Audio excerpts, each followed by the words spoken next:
All right. So welcome back to another episode of the Investigating Pathways podcast. Today I'm joined by Kashish Gupta, the founder of Hightouch, which essentially, from my understanding, syncs data from warehouses into something that business teams can use and rely on. Kashish, thanks so much for being here. Thanks, Arna, for having me. Super excited. Absolutely. So I want to start off talking a little bit about your origin story. So can you tell me a little bit about sort of your life as a kid through high school?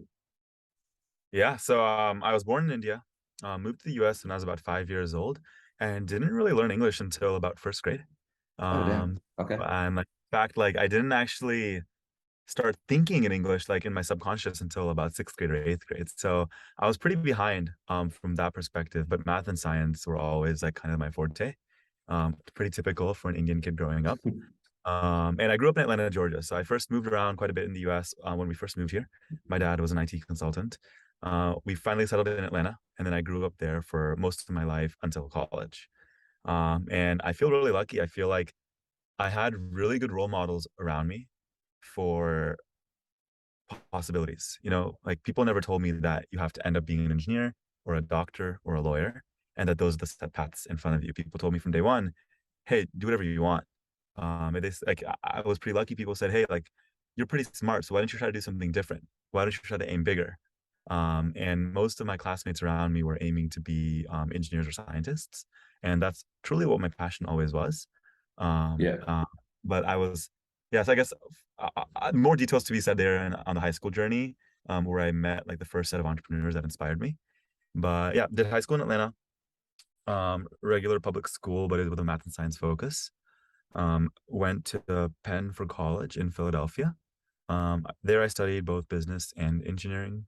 So again, like I couldn't really let go of wanting to be an engineer, but at the Yeah. same time, I also wanted to be an entrepreneur. So I kind of did both. And then I was supposed to work as a VC after graduating college at a place called Bessemer Venture Partners. But at the time, I was like, I still want to try the entrepreneur thing first before I'm a VC. So they were kind enough to let me defer my job offer for a year.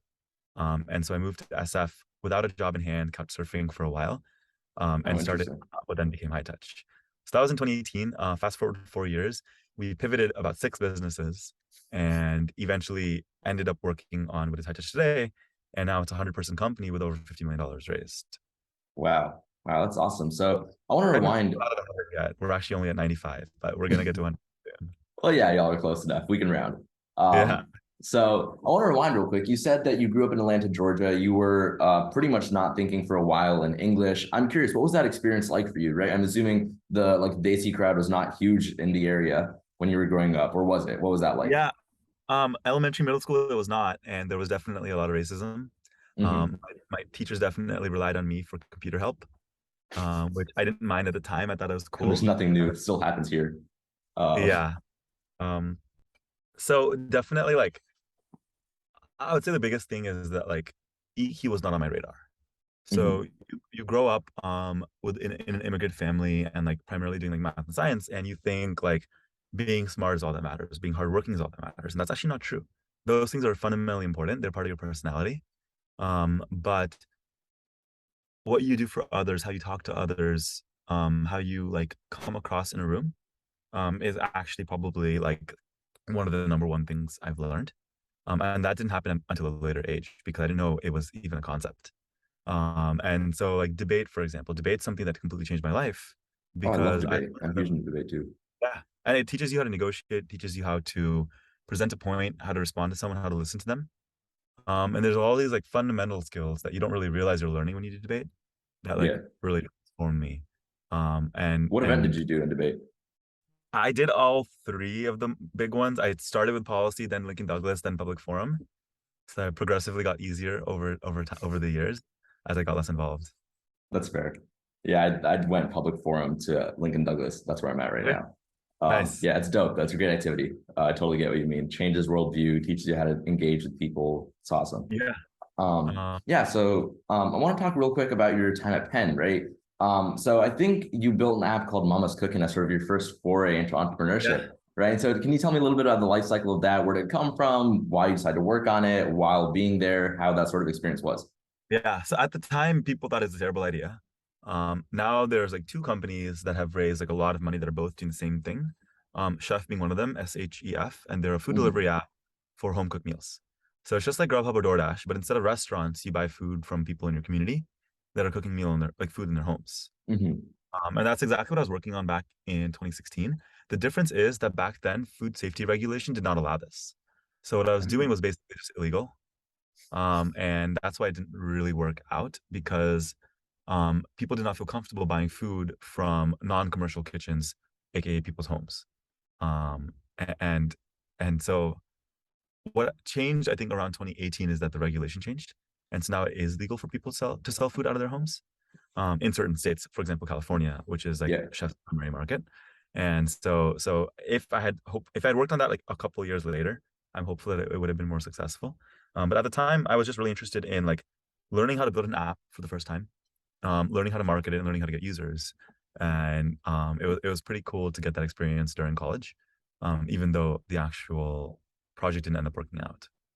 What was the experience of building it like? Did you write all the code yourself? Did you work with any others? How did that go down? Yeah, I met a guy named Edward at a hackathon, Hmm. and then we became good Hackathon, of friends. course. Yeah, exactly. Like it's a kind of like a prototypical story. But so he and I worked on that together. He was my co-founder, and he knew much more about iOS than I did. But Yeah. he still needed help. So I would do the front end, and then he would do all the back end. Gotcha. Gotcha. Yeah, Makes sense. Awesome. So interesting. If you were a couple years in, if you were in college a couple years later, high touch might not have been a thing, and we would have seen like Chef potentially. 2.0. Yeah, hope totally possible. And I have a reputation for like choosing these kind of traditional industries like food and travel, Hmm. because I think they're the biggest markets. I do Yeah. think that like once you have the right resources and experience, you want to go after the biggest market possible. And so that's like kind of how my mind has always worked. Fair.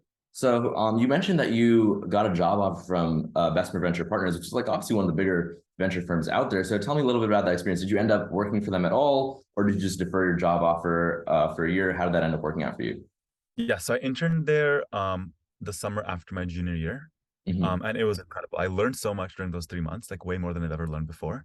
And I met like over 100 entrepreneurs because my whole job was to talk to CEOs of companies, Hmm. um, figure out if it was worth bringing them to our investment committee, and then convincing the partners at Bessemer to take a look at those companies and potentially invest in those companies.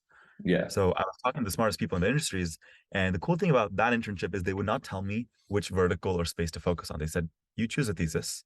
You can Yeah. source company any space you want, and your job basically full time is to learn about those companies and learn about that space."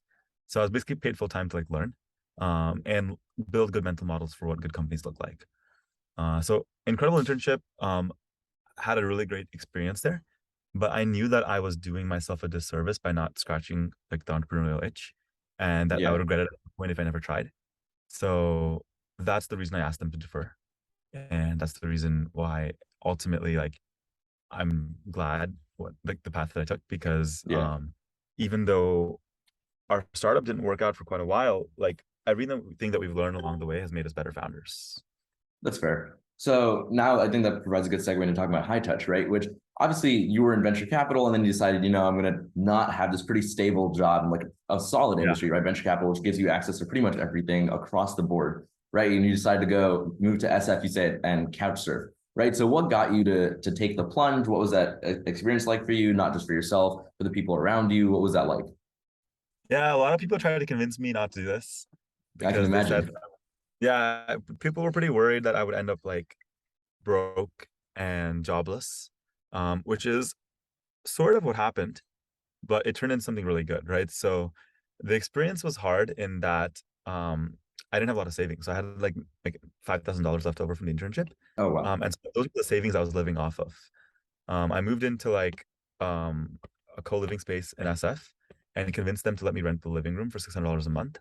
600 a And month. Wow. That's yeah, crazy. but that For a was just living like room. me negotiating. I was like, hey, like I'll turn this into a really cool spot. Like I won't bother anyone. Please let me live here for cheap. For food, I was using this thing called Meal Pal for like $5 per meal. Um, so I was like basically spending like $10 a day on food and like $600 a month on rent. So I was just going as cheap as possible. And no one believed in the idea at the time.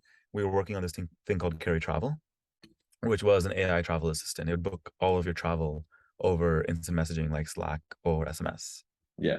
And so no one really believed in that until about like half a year later when we finally like raised money, like got our first users. We were doing like a couple $100,000 of transactions per week. And it Per week. actually, Wow.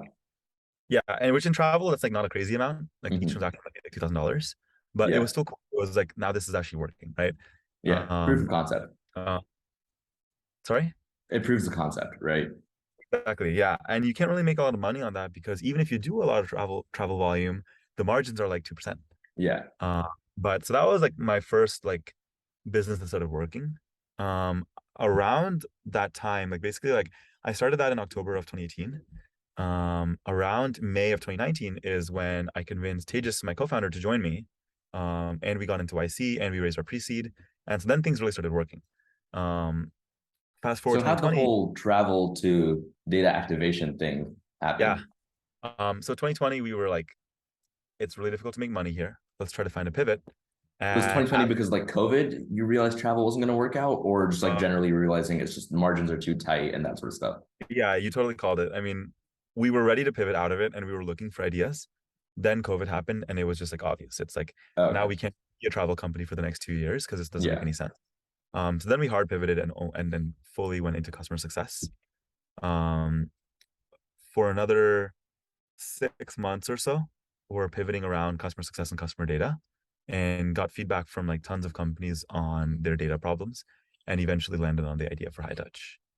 Um, Interesting. So how'd you end up in customer success in the first place? Like, why was that the first place that seemed logical to go to?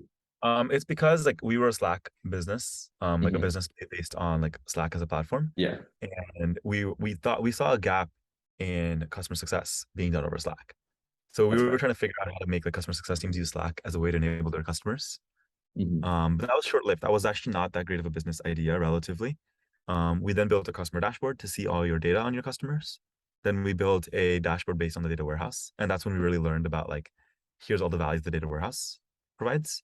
Um, and then finally, those customers were like, hey, like, I love this dashboard, but why don't you just get my data into my sales tools like Salesforce or my marketing Yeah, tools like in Google? And we said, well, that sounds like a great idea. So then we took apart the dashboard, sent the data to the SaaS tools, and they said, okay, well, why don't you give me a SQL UI to do this? Because I already know how to do SQL and it'll actually let me customize this infinitely. And so we said, okay, that sounds like a great idea too. So each of our like POC customers and like people we were talking to are like, I like what you're doing, but I don't think it serves my need. Here's something that you could do instead. And they basically like led us to the path of product market fit. And we got got really it. good at asking questions. We were like, hey, like, you just told me you liked what I do. What are you going to do that's more important than using my product? And then they'd list like the four more important things on their plate. And we were like, hey, maybe we should just do one of those instead, because why do we want to do the fifth most important thing on this person's plate? Yeah, And we'd also ask them questions like, all right, well, you like this. Who in your company cares even more about this? And that's how we would get to like the most excited person in the company to use our yeah. product. And so we pivoted like several times until about July 2020, where we landed on what we call reverse ETL. And reverse ETL has been like an incredible thing to work on because every single company in the world needs this. They all have Hmm. databases or data warehouses of some sort that have their data in them, and they all want to get data into Salesforce where they're running their business. Yeah. And so it's a very simple, easy way to do that in under 5 minutes. Oh, dope. Awesome. So how did your sort of board, the people mentioned you raised from your pre-seed, how did they think about this whole pivoting process? They were quite excited because in COVID, most of their companies were like shutting down. Yeah, Especially a travel company, they thought that basically it was written off investment that was not going to work. And so for them to see a travel company become a customer success, then customer data company was incredibly exciting to them. And they were fully supported the entire time. Like, to be honest, I think they saw it as a positive, if anything. awesome. So speaking of capital raised, so y'all have obviously in a pretty short amount of time relatively raised an incredible amount of capital, right? So what was that experience like for you? Being a relatively young first-time founder, how'd you crack the Yeah. process of raising capital? Um, Given that we had already done the seed round for carry travel, it was like 1,000 times, maybe 1,000,000 times easier Hmm. for a B2B SaaS business that had like real legs because we had real product Yeah, market fit. So both of our Series A and Series B were highly preemptive. When we raised a Series A, we only had a few customers and less than 100K of revenue. oh wow. Now we have like way, way, way more than that. Yeah, But the reason we were able to raise it at such low traction is because we had had like over 100 customer conversations where there was about 30 customers ready to buy. So they're not gotcha. purchased yet, but we went in that conversation saying, hey, look, here's the 30 conversations that are like literally like close to buying. And if we Hmm. give like a 30% conversion rate to these that are pretty close, we'll still have like a few hundred K of revenue actually. And so we found like ways like that to present like the product market fit. And we showed, hey, look, like it's not just other tech companies buying our product. It's restaurants, it's Yeah. newspapers, it's media Yeah. companies. There's all across the board. And it's true. Like today we have like Spotify and SoundCloud as customers. We have PetSmart as a customer. We have like GameStop as a customer. Oh, there's Um, a crazy amount of variety yeah, it's a lot of across every variety. industry, pretty much. Precisely, because everyone uses customer data to do Yeah. marketing, to do sales. And so that variety is what showed those investors that there's a product market fit here. Yeah. And even furthermore, like all of those customers are inbound. So we've never done outbound sales, which is really atypical for a B2B SaaS company. Hmm. Usually you knock on customer doors and get them to buy. For us, all of it has been inbound after like the first 10 customers. And so those two things is what How showed just in like like word of mouth would just spread around and folks just started coming to you? How did that work?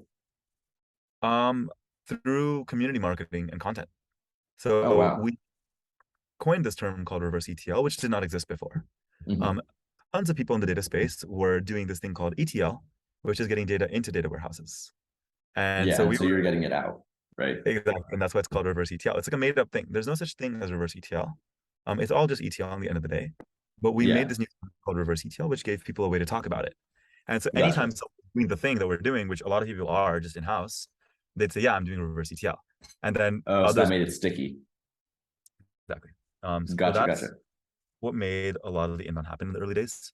And we were working with like partner companies like Fivetran and DBT in our space to help get the word out as well. So like that inbound motion is what eventually led to like around like February of 2021. We had like one person onboarding our product every day without Oh, talking to wow. us. And that's when we Wow. said, okay, this is what product market fit looks like. Let's go crazy. Let's hire. Let's build. Let's like really like quadruple down on this. So even after we raised the Series A in like December of 2020, we still did not spend aggressively until we had one person a day signing up autonomously. And when we Gotcha. saw that, we were like, all right, this is it. We're gonna go crazy on And this. then you just sent it on, just putting everything together. Yeah, that's so 2021. We went from like beginning of year 4 headcount to 35 headcount. And You now hired 20, 30 people. Wait, you went from four, like four customers or four people working at the company including the founders. So 3 people and 3 founders and one to employee. 35. Yeah, in 2021. Wow. That's Uh, crazy. And y'all have gone and from what, 35 to 95 in 2022 already? yeah, yeah, in like Damn. 8 months. Wow. That's crazy. Yeah, so it's like one of those things where like most founders don't do this. They usually like raise money, they start spending immediately. Yeah. That's not how we work. We spend based on the opportunity that we see in front of us. And as that opportunity gets bigger, then we might aggressively spend or we might slowly spend. And Gotcha. because we see that opportunity grow like crazy, we are now much more excited about spending on hiring and on building. Yeah. Gotcha. Makes sense. So now looking forward, where do you sort of see this reverse ETL concept going, data activation generally, and how do you see Hightouch fitting in slash growing in that space? Are y'all just planning to like onboard more folks or like expand from that? What does it look like? Yeah, so we're like people have this misconception that we've already built everything we want to build because the Hmm. product like works really well. Yeah. Um I'd assume you have and a lot more ideas in mind though, right? exactly. Yeah. And I think like a lot of them are formats of data activation that you would not call reverse ETL. So reverse ETL was like, I want to get a carbon copy of my data in my database into my SaaS tool, Hmm. right? Yeah. There's things that we do now that are like not exactly that. For example, we build you a notification stream off your warehouse so you can notify a salesperson when your customer logs in or when your customer forgets to log in. We have like another product that lets you build point and click customer segmentation without writing SQL. It's called Hightouch Audiences. And so any marketer that doesn't know SQL can now like segment their customers into subsets and then run ads or email campaigns Yeah. on those. Like I just talked to the VP of data at AXS, which is one of the largest like concert Yep. ticket websites. And they're running like hundreds of data campaigns or like marketing campaigns in a point and click way using Hightouch Audiences. So they have like each Oh, campaign for wow. each like concert ticket. Um, and so enabling anyone to do this data activation task is like goal number one. So Okay. So previously, literally anyone who just like picks up the data and is able to sort of work with it is what your goal is. precisely, it used to be just people that could code. Then it became just people that can use SQL, which was our first product. And now it's anyone that can just think about what they want. So I'm saying Yeah. I want to find all users that added a sofa to their cart, and then I want to send them ads and emails about that same sofa. I can Hmm. like describe that in Hightouch audiences in a point and click way, and I can run those campaigns. Like no engineering work needed at all. So it's like what was this tool called? Like the no code tool, like Bubble, but for data. Yeah, I don't know what Bubble does, but that sounds Okay. right. It's like a no code platform, I think, is what it's called. Yeah. So think about Yeah. that, but just like a little bit less um abstract and customizable, and Yeah. more focused on like, specifically running campaigns. So for Gotcha. That's example, dope. you could easily run that campaign that I just described, like the abandoned cart campaign, on all of your ad platforms like Facebook, TikTok, Snapchat, Google, Bing, all at once. So Oh, wow. like for example, what's another? A lot of our public customers are like Fortune 500. I can't reference Yeah. publicly, but yeah. So there's examples where like people will run um their ad campaigns across like Snapchat and TikTok, and previously Hmm. they were only doing it on Google and Facebook because they didn't want to do the engineering work to run it on the new Yeah. platforms. Because it's And now harder they're to seeing a lot spend more the new ROI. marketing platforms. Yeah, Gotcha. and it's like point and click. You just do it like in 2 minutes. Yeah. So I'm curious with all these, I'm assuming like at any given moment, there's like, let's call it like, I don't know, 10, 15 ideas just running through your mind, right? Like this is something that one person, like one company told us, like, how do you filter what is the most, I guess, useful for you to build? Is it like, what are you looking to do? Almost every single time it's based on what customers want. Okay. It's difficult for a team to be like, we're going to build this even though we're not sure about it. So the truth Hmm. is that like customers will ask us for things, and we just have a really good relationship with those customers, such that like they'll ask us, or like we'll talk to them about their problems and use cases, and turn those into product ideas. And then especially like even that will give us like 15, 20 options, right? So Yeah, we'll take that exactly. and turn it, which of these ideas apply to the greatest number of future potential customers. Um, and for example, like High Touch Audiences was not the first product that we built, right? Yeah. We built it originally for like a large media company, a large music label that bought High Touch, to build point and click audiences for different artists on their music label. But the reason we built it is because we thought that there might be like thousands of other companies that need this in market. And Yeah. so out of the other ideas we had, we built this one first. Gotcha. So it's really just the game of asking people what they think, what they're most interested in. Still sort of that sort of same concept that you've been working with from day one, which is ask people, Yeah. figure out what is the most useful. Yeah, and there's a truism in startups. I'm not sure if this is a commonly known, but customers are really good at articulating their problem. They're not so good at articulating the exact way to solve that problem. Yeah. So what good founders will do is they'll get a lot of feedback from customers on what the problems are to solve, and then they'll themselves come up with like appropriate solutions and bring those back to the customers for feedback. Yeah. Um, because oftentimes a customer will be like, "Why don't you just give me a button that automatically uploads my CSV to like Facebook and Google?" Yeah. And like, we could definitely build that, but that's not the ideal solution. And instead, we built like one level abstraction higher that works Mhm. for like way more like real time use cases. Gotcha. Gotcha. Makes sense. So how has your role evolved in the company personally, right? From the four-person company where you were probably pretty hands-on to now a Yeah. 95-person company. What are you sort of up to these days on the day-to-day? So you're right. It used to be like IC, then it became more manager, then it became more like team builder, where it was like Hmm. primarily hiring and building the team. Um, and now we have like a fully built out executive team. So we have like four VPs in the company, Wow. that are like running the show. And so they're the team builders now. And so we're more like thinking through like what is next, like what is the vision? How do we like basically like set pace? So Hmm. things like how fast do we move? How do we set goals? We just increased our revenue target for the year because we felt like the amount of effort that would get us to like the old revenue target was actually like status quo, that we didn't need to do Yeah. anything new with the old revenue target. So there's some things that only CEOs can do, things like setting pace, things like setting vision, things like staying high level enough to be like, hey, we're forgetting about this or we're missing out on this new opportunity. And so it's a bit abstract the way I'm describing it, but like Yeah. that's like what like leadership basically is. There's a few things where like um I dropped in and said, hey, look, like if we don't do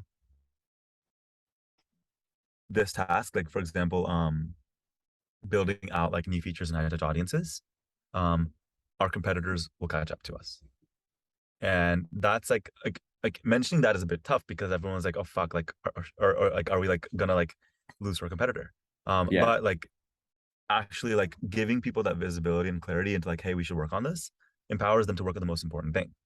And Yeah, now several of our engineers are like are excited about that. They're like, hey, well, like my work is directly gonna lead us to winning the market. And it doesn't feel like a grind anymore. It feels like they're motivated. And so like gotcha. there's something even like as small as like helping people find clarity and what the most important thing is for them to work on. It's actually really fulfilling because now they're less stressed in their job and they're working on the most important thing rather than like the conglomerate of 10 things on their plate. Gotcha. So speaking of the competition equation, what has that been like, right? Because y'all were obviously the first ones to create this sort of concept of reverse ETL. Are people Yeah. catching up to you? What are other people in the space doing, and how are you sort of wading through that? Yeah, so we have one direct competitor that is a similar size startup as us Mhm. and has a similar product. Um, it's been awesome like competing with them because it keeps us really motivated. Like we're the kind of Yeah, people that would feel like there was something wrong if there was not a competitor because it's like, yeah, oh shit, market too small, like am I doing something wrong? yeah. No, so we have a Like what's direct going on? competitor. There should be more competitors as far as space is actually that like busted, right? Like, is that great? Uh, exactly. And there used to be like five reverse ETL companies. Oh wow. Some of them pivoted or shut down. Some of them are still going, and then some of them are like closer to us in metrics. Hmm. And so like knowing that there's a large market that wants to do this and we're like almost the exact same timing as them has been really motivating. Yeah, Um, because it's always and we got to stay ahead of them, like at least one, two steps ahead. exactly. And then the way we think of it is like product velocity. Um, we're builders, and what we can do well is build faster and use that as a way to grow faster than our competitors. Yeah, And so, to be honest, like Q1, Q2 of last year, we had less customers than one of our competitors. And we just spent those 6 months like building like crazy. And during Q3 and Q4, we acquired, I think, way more customers than our competitors. Because of that focus around like build first, and show people stuff that actually works. yeah. And like during 2021, we started the year with like three destinations, I think, like HubSpot and a couple others. And we ended the year with maybe like 80 or like 65 destinations in the product. When you say destinations, what do you mean? So Hightouch gets data from a database to any SaaS tool, right? So usually you only have Oh, one oh, database. gotcha, gotcha, gotcha. You have a Yeah, bunch of destinations you want to get it into. It's like Salesforce, HubSpot, yeah. Facebook, Google. We were churning out like one a day at some point. Um, What, like a whole new platform a day? yeah, a whole new destination in Hightouch Wow, per you day. weren't kidding when you said y'all were building like crazy. Yeah, and we built like a entirely new front end framework that we call Hmm. FormKit. In the beginning, to be honest, I didn't even know that we invented this thing called FormKit. I thought FormKit was like something that like existed in the world. Yeah, And then a and few they were days just later, building they your were own like, version of it. yeah, yeah, exactly. And then a few days later, they're like, no, like FormKit is like what we call our internal front end framework. And it would basically allow our engineers to build the backend for a destination, and the Yeah. front end would compile itself. So like the front end was basically like building blocks. You just bring in the building blocks you Oh, need, and you don't yeah. have to write the front end for any of our destinations. That's why we could build them so fast. Oh, So because there's just you build the back end and the front end just compiles itself. That's crazy. Wow. basically, yeah, that's like a Was this something that was like intentionally built, or like you just stumbled upon it? it was intentionally built. A, because our front end team is amazing. Like Yeah. Sean, our first engineer, just like really does not take shortcuts. Like when he thinks of like, oh, I could build this the best way possible, he just builds it the best way possible. He doesn't do Yeah. like the V1, V2, V3 thing. He has like a vision for it, and then he goes to V3. And it's just as fast as a regular engineer would do the V1. Um, so that's like because of his skill set and because of our like predetermination that we're gonna have to build a lot of these, we were like thinking about how to build them faster. Gotcha. Uh, but so yeah, there's a few things like that that we did that just helped us build like really fast. Another thing that we did, I think uniquely, is we asked our first users, hey, if you had 2 years to build this in house, what would you do? And like how many resources would you need? And they gave Yeah. us a long laundry list of like all the developer features they wanted in house. And then we said, great, BRB. And then 3 months later, we built all those. Yeah. And they were like, yeah, this would take us 2 years and about 10 engineers, and then we would build all these things. And then we did the same thing in 3 months. And they were like, all right, this is like, first of all, insane that you built this. Second of all, like, I'm not going to build it in house anymore. So Yeah. the build Because versus there's no buy point, first. right? If there's another company offering, just buy it from them. Yeah. And that they built it in a truly developer first way. So they Gotcha. were like, for example, they were like, oh, I want to update this via Git. What if I don't want to use Hmm. your UI? I want to update this via Git. And we're like, great, that sounds like it's possible. And then we built that. So like, there's just like a lot of developer first mentalities that if you're building to solve just the business problem, you're not going to get to. Hmm. But we asked those developers those questions and then built it for them. So like for at least like 8 or 9 months, that was our competitive edge. Like we were the better platform for developers, Yeah, objectively. because you're all just building faster, doing what the user wanted, that sort of stuff. Yeah, listening to the users, exactly. Gotcha. So now I want to sort of go back to all the pivots you talked about making. And I'm curious if you could go back to, I think you mentioned October 2018 was when you first started with the travel business, right? If you could go back to then and you knew now that Hightouch would be as big as it is in terms of the concept, would you change the journey, right? Would you start with reverse ETL then, or would you like keep the learning process or like along the way? Dude, that's such a hard question. I have this belief in general. So this is just my general belief in life, which is that you don't know how things would turn out if you went down a Yeah, different path. yeah, So for example, like let's say you studied engineering and you realize you never use engineering in your skill in your like life. You don't know what would happen if you like had a different friend group in college because you didn't study engineering or because you did something else, right? So no one can really say like if I didn't do this, I'd be better off because you only know that because you did it, you are where you are today. yeah. So people always complain. They're like, oh, like I wasted 3 years of my life doing blank, or like I should have done this faster or earlier in my life. And like, yeah, sure, you should have. But it's not wasteful. It got you where you are anyways, right? Like, Exactly. yeah, There's intangible things that are making up who you are today, and you're taking them for granted. exactly. Because the things on your resume are the things that you're not taking for granted, but the things that like make you who you are as a person, you take for Mhm. granted, right? So like that's the kind of stuff like my general perception is like basically like the path is the path that got you to where you are, and I would never take it any other way. But it's impossible to say that like don't wish I had started Hightouch instead of carry travel, right? Like Yeah, it would have been amazing to do reverse ETL on day one, and then we would have just dominated this market. Like we would be so early. yeah, Um, it's also possible that in 2018 it was too early for reverse ETL, and that Snowflake was not a big enough company, and that if we had done it back then, we would have failed and then pivoted out of it, yeah. Because right? the market just wouldn't So have been big enough then. Proven by the fact that exactly, you probably have no competitors at the moment, right? So you just yeah, wouldn't know if there's anyone who's going to be building against you, where to compete, all that sort of stuff. right. So like, there's a really big timing aspect to startups where like if you do things at the right time, um, they take off. And if you do them Yeah. too early, they don't take off. You do them too late, there's other people already doing it. And finding that like sweet spot of timing is like just like a lot of luck and a lot of soul searching. And we had both of those. And so when we started doing reverse ETL was when the market was really ready to think about it.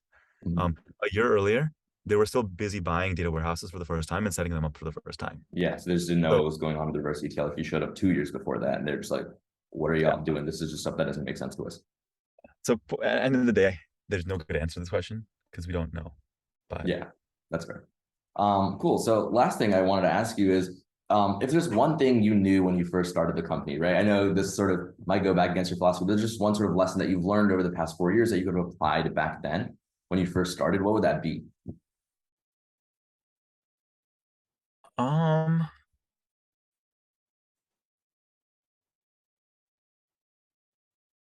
maybe okay, so this is like a little bit um a little bit abstract, but like Mhm. it's kind of like the concept that like small success creates big success. Yeah, A lot of founders, including myself in the early days, are like, I want to do the big thing.